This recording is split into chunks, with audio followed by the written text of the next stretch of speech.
এখানেই রাতের অন্ধকারে নিরপরাধ মানুষকে ঝুলিয়ে দেওয়া হতো।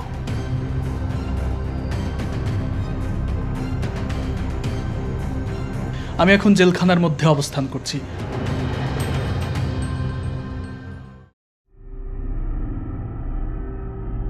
নাটোর রাজবাড়ির কথা শোনেননি? বাংলায় এমন মানুষ হয়তো খুঁজেই পাওয়া যাবে না। কিন্তু আপনি জানেন কি, রাজা আর রাজ পরিবারের ইতিহাসের অন্তরালে কালো এক অধ্যায়ের নীরব সাক্ষী রানী ভবানীর এই রাজবাড়ি, যার পরতে পরতে লুকিয়ে আছে হাসি আর কান্না মাখানো ইতিহাস। এখানকার পুকুর পাড়ের এই কাচারি বাড়িটির বাইরের পরিবেশটা এমন মনোরম হলেও এর ভেতরটা যে গাঢ় কালো অন্ধকারে আচ্ছাদিত এক বেদনাবিধুর ইতিহাসের ঠাসা, তা কি আপনি জানেন? জেঁকে বসা এই অন্ধকারাচ্ছন্ন কক্ষটির ভেতরে আরও একটি মোটা লোহার গারদ রয়েছে। শুধু তাই নয়, এখানে আজও রয়েছে সেই আমলের একটি ফাঁসির মঞ্চ, যেখানে আজও কান পাতলে দড়িতে ঝুলে থাকা মানুষের গোংড়ানোর আওয়াজ অনুভব করা যায়। হ্যাঁ দর্শক, শিউরে ওঠার মতো পর্দার আড়ালে থাকা এক ভয়ঙ্কর ইতিহাস বেঙ্গল ডিসকভারির পর্দায় আজ আমি আপনাদের সামনে তুলে ধরব।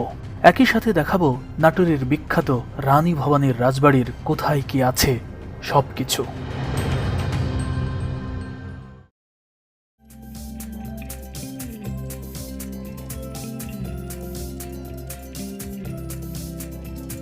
নাটোর রাজবাড়ির অবস্থান জেলা সদরের হরিশপুর বাস স্টপ থেকে মাত্র ৩ কিলোমিটার দূরে।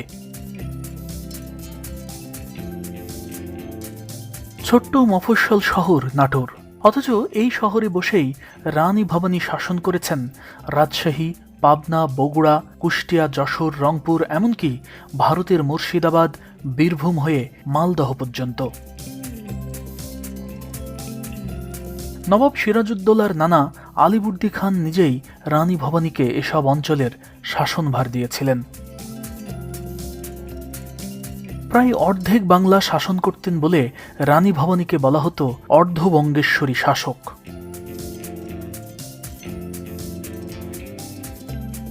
বর্ণময় সৌন্দর্য আর ইতিহাসে ঠাসা প্রাচীন শহর এই নাটোর।